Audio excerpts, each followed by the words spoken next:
manuko kaulintu wal jinno bil malakin manuko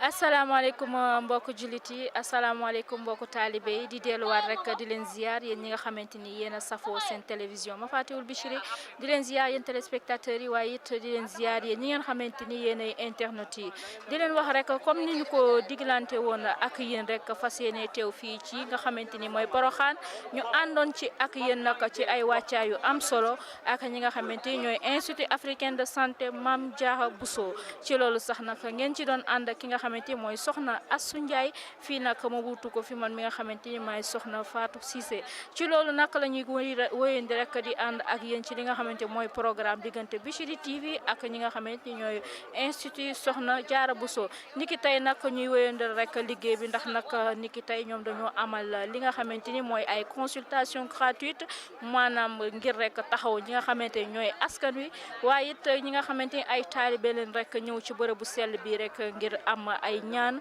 ngir rek suñu borom bi mën leen koo nangul kon nag xanaa dañuy wéyandi rek ànd ak yéen ci biir ñu xool naka la ñuy amalee rek yëlee consultation ak ñan rek ñu fii ñëw waaye it naka la fan la xayma bi daal di topp ak wér-gi-yaram gi rek fu mu toll fii nga xamante ni mooy Porokhane di leen wax rek ñu ànd.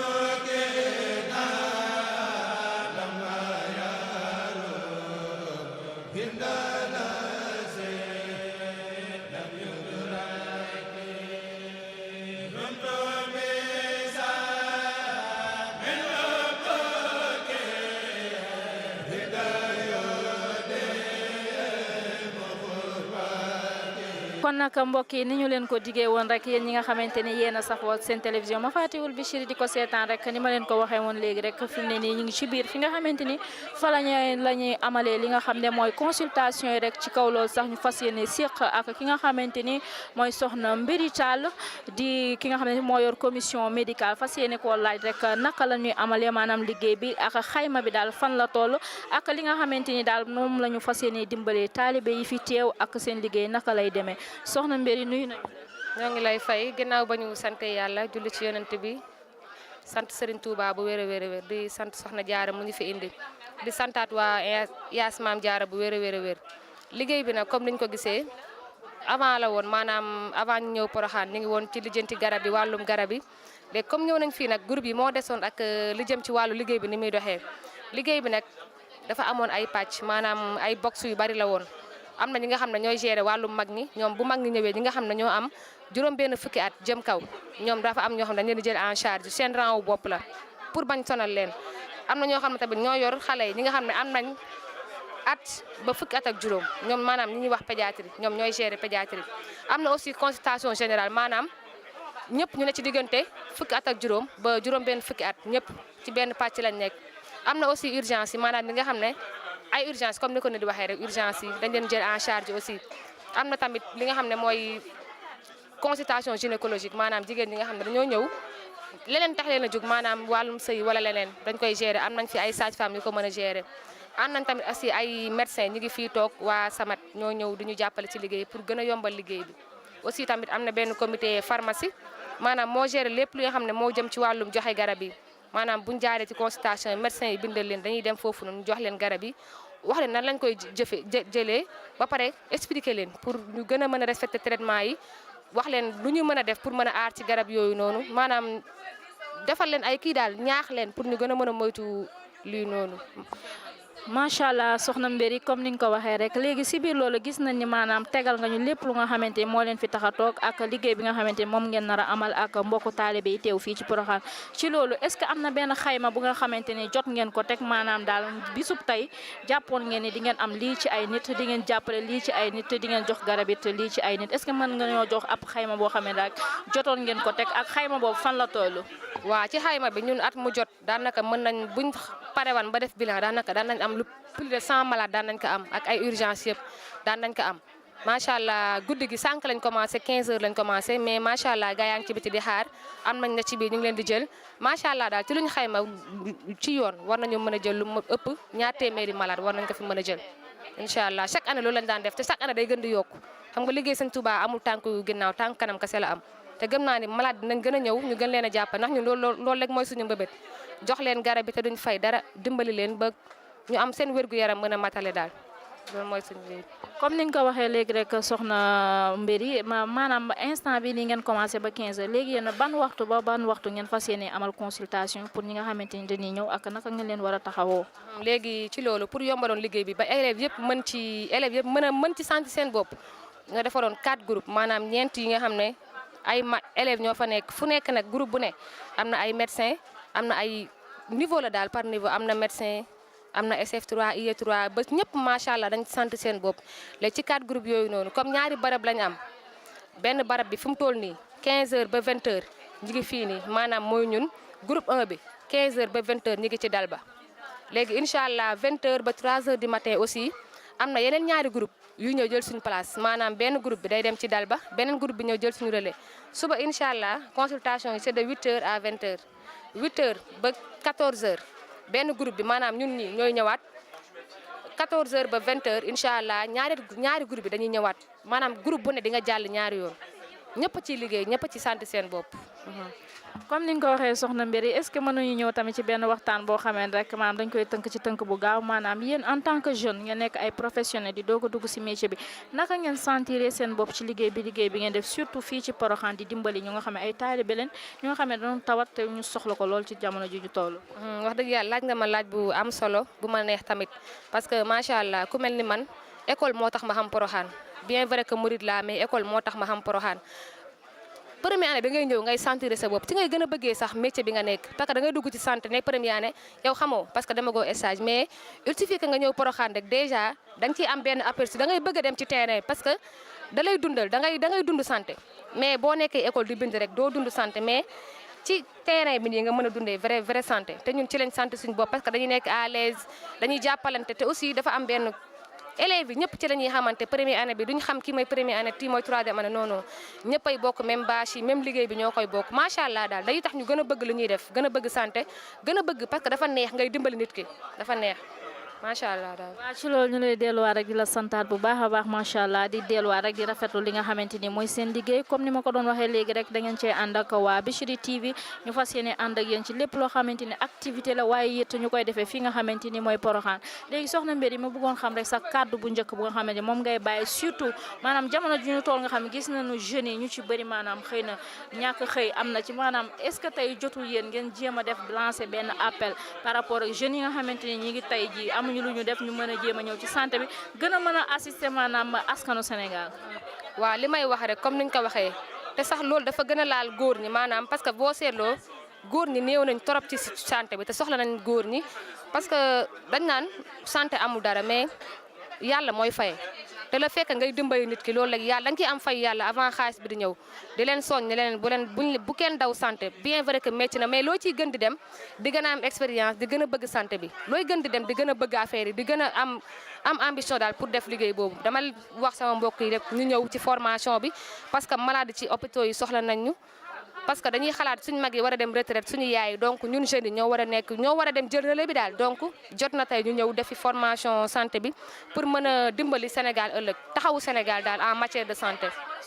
kon nag ñu ngi lay jaajëfal bu baax soxna Mbéri di la wax rek xanaa di la ñaanal yàlla mi nga xam mooy kii maye mu teg ci yow loxo jàppale ci li nga xamante ni moom ngay def ak sa morom yëpp kon nag ñoo ko gisandoo mbokk yi ak xarit yi rek ñu teewaloon leen fii nga xamante ni mooy Porokhane ànd ci ak institut Mame Diarra muy institut de santé amaloon fii li nga xamante ni mooy ay consultation ñu leen di wax rek jërë ngeen jëf nii rek lañ ko amale woon ak fii di leen ñaanal yàlla jàmm te di ko sàkku ci yéen di leen ñaanal sutura ak jàmm ak salaam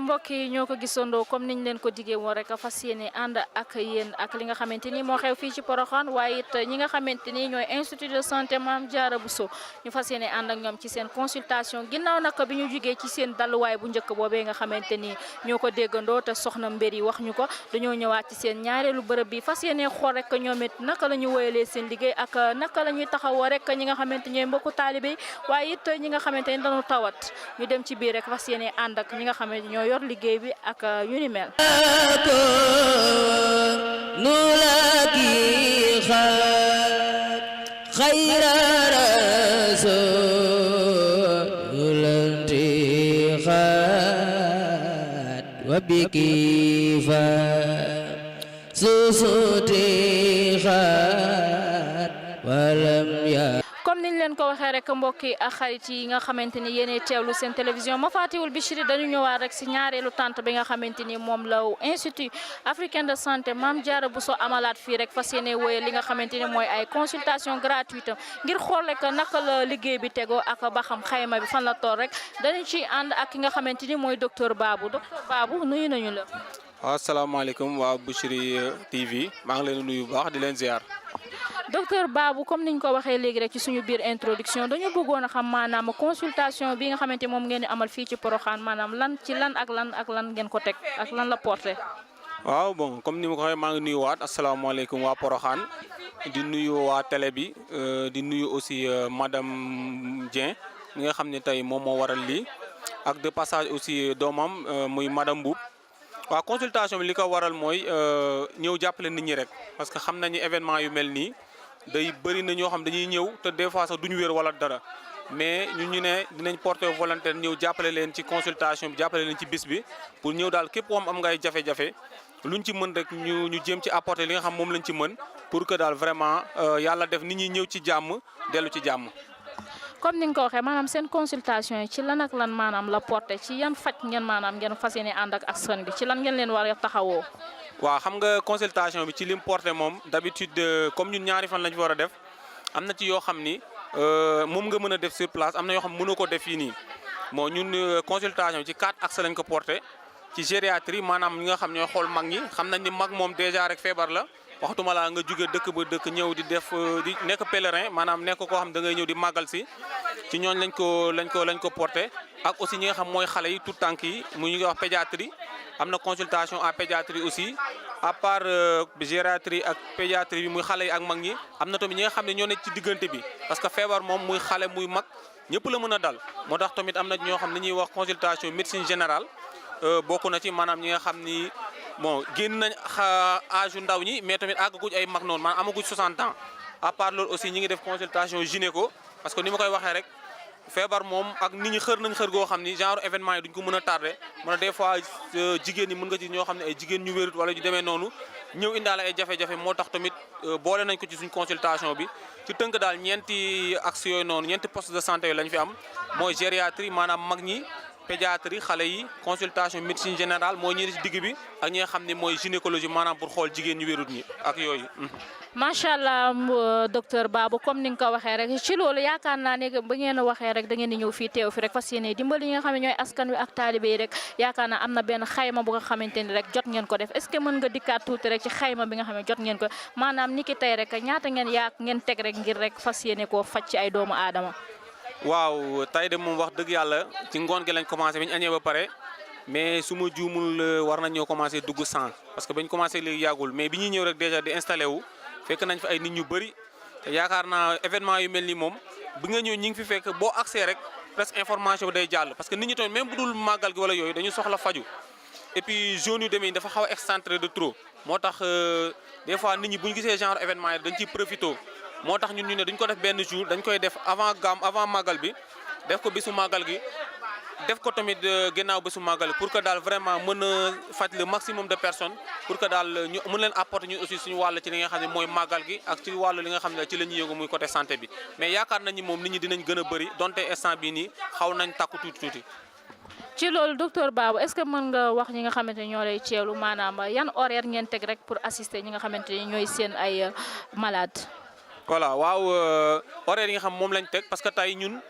man maay coordonnateur national benn association bu ñuy wax SAMAT waaye man damay wax tey ci bisu institut Mame Diarra parce que wax dëgg yàlla bi ñëwee dañu délégué lépp bàyyi ko suñu loxo kon ñun SAMAT amatu fi mais institut Mame Diarra moo fi am. léegi nag bi ñu ñëwee indaale nañ ay médecins ay infirmiers ay sages-femmes d'État léegi ñu répartir ko en 4 groupes comme ñaari postes de consultation lañ am pour que affaire yi bañ a am rupture ak yooyu dafa am ñoo xam dañuy tey lañ commencé 15 heures. beneen groupe bi ñu ngi ci poste de santé bële na le pour que ñoom ñooy commencé de 15 heures à 20 heures ñoom dañuy jël pause subitement beneen groupe bi ñëw continuer de 20 heures à 3 heures du matin ñoom aussi ñu arrêté le lendemain ñeneen ñi jël aussi day am ay garde amul permanence même ñi nga xam ne ñooy wàcc 3 heures du matin suñu wàccee dafa am beneen équipe boo xam dañuy ñëw de garde tamit pour dire que les consultations se passent 24 heures sur 24 maanaam comme ñëw nañ rek dañuy consulter daal ba ñuy ñibbi ñii buñ ñëwee heure bii buñ demee ñeneen ñi ñëw maanaam consultation bi noonu lañ ko bëgg a tënkee daal c'est 24 heures sur 24. waaw docteur Babou comme ni nga ko waxee rek ci loolu rek dama bëggoon a ñëw ci ab laaj bu nga xamante ni xëy na dafay xaw a génn tuuti ak cadre bi maanaam yow ban naka nga gisee maanaam lëkkaloo bi nga xamante ni lëkkaloo nga ko ak institut Mame Diarra waaye taxawaay bi nga xam ne yaa ngi koy taxawoo ay jeunes yu nga xamante ay professionnels lañu war a dem sur le terrain fas yéene ànd ak ñi nga xam ne ay malades lañ muy métier bu nga xamante ni dafa xaw a sensible trop naka nga ko gisee. voilà bon ni ma gisee lëkkaloo beeg institut Mame Diarra wax dëgg yàlla di ci kontaan bu baax a baax di ci yëg suñu bopp lu tax ñu ci yëg suñu bopp parce que ñun dañu am benn association bu ñuy wax SAMAT social assistance médicale action et développement di def fépp nag ci àdduna bi rawatina Sénégal yàlla def ñu dajeek suñu yaay ju baax ji muy soxna madame Dieng moom tamit mu lëkkaloog ñun ne daal bëgg na tamit ñu koy jàppale ci bés bu demee nii ñun bii moo suñu première édition pour ñu ñëw fii nii Porokhane def fi couverture médicale mais vraiment daal kontaan nañ ci lëkkaloo bi nga xam moom lañ lëkkaloog moom parce que permettre nañu ñu ñëw def li nga wax xam ni ci lañ nekk jàppale nit ñi donte yombul tey jour ouvrable hôpital la ñu waroon fekk mais vraiment def nañ lépp ba am autorisation pour mën a deewlu ñëw fii bi ñëwee tamit comme ni ma ko waxee rek wax dëgg yàlla gën nañ ñoo ñaax pour ñu gën a yokku jom parce que bi ñëwee lépp dañ ko jël teg ko suñu loxo rawatina man mi xam maa jiite te bu leen neexoon tamit mënoon nañ ma xaw a yemale fenn fi rek wala ñu xaw a yemale samat fenn mais dalal nañ ñu wax dëgg yàlla jox ñu lépp teg ko suñu loxo côté médical bi et tout vraiment gis nañ ci suñu bopp soreeguñ ci lëkkaloo bi mais am nañ ci yaakaar bu baax a baax que ne leneen lu dul màggalu Porokhane wala feneen foo xam ni war nañ fa mën a dem ñaan nañ yàlla ànd koog ñoom aussi comme li nga wax tamit muy temps bi c'est vrai temps amul mais ñun dañ ne social moom ku nekk daf ko war di def parce que nit ñi jafe-jafe santé dafa am feebar yi bëri na alimentation bi demetul noonu kon nit ki li nga mën rek mooy fi nga xam ni fa la nit ñi dajee muy événement yu mel nii jéem a gis assez de personnes pour mën leen a sensibiliser maanaam mën leen a wax li nga xam ni moom moo leen di jàppale ci wér-gu-yaram pour que ëllëg buñ delloo seen kër yi ñoom it ñu mën ko jàllale ba jafe-jafe jàngoro yi doomu jàngoro yi wàññeeku. en tant que acteur docteur Babou naka nga gisee maanaam ndaw yi nga xamante ne institut yu Mame Diarra mi ngi leen di former. waaw ndaw ñi nga xam ne de gis naa leen fii vraiment avant fii sax parce que ñun am na benn journée boo xam ni le 24 passé ñu ngi ko doon def benn dëkk bu ñuy wax Marène boobu lañ njëkk a gisanteeg ñoom mais wax dëgg yàlla waxuma sax formation bi parce que nit ki mën nga ne ci dara parce que santé dafa xaw a sensible boo ci nekkee dëgg la da nga war a am noo mel mais sa xol bu ubbeekul ci lool rek du ñëpp ko mën daal mais ñoom wax dëgg yàlla macha allah depuis bi ñu fi ñëwee ba léegi gis nañ engagement bi ñu am dévouement bi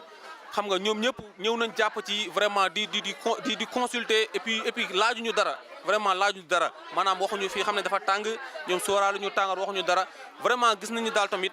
te aussi am na ci aspect boobu naa xaw a marqué tuuti muy que li nga xam ñi ngi jëlee ay ñoo xam ne dañ doon jàng alxuraan rek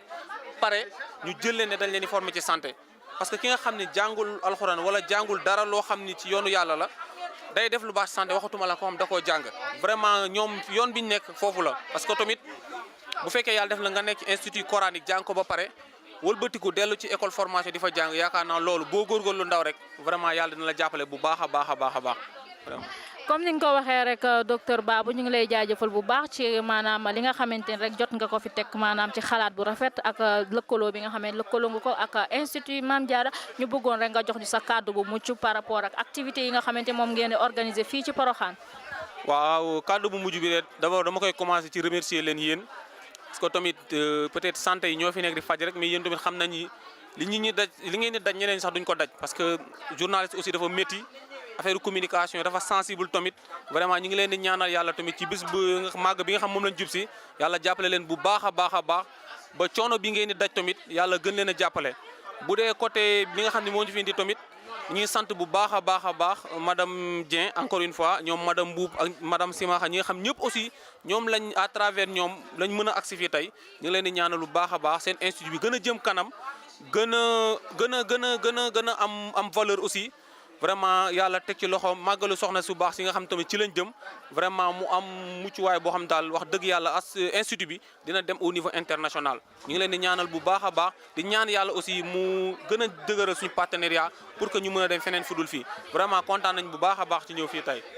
kon nag ñoo ko déggandoo ñuy delluwaat rek di ko jaajëfal moom mi nga xamante ni mooy docteur Babou ñu àndoon ak moom rek mu tegal ñu lépp loo xamante ni rek activité la muy institut Mame Diarra daal koy amal fii ci Porokhane ak màggal gi nga xamante moom la ñuy dëgmal ni ki ëllëg moom lañ doon ànd ak yéen rek di leen wax jërë ngeen jëf yéen ñi nga xam yéen téléspectateurs yi waaye it yéen ñi nga xamante ni yéen internet yi di teewlu maanaam lépp loo xamante ni rek activité la fii ci Porokhane ñu leen di wax jërë ngeen jëf.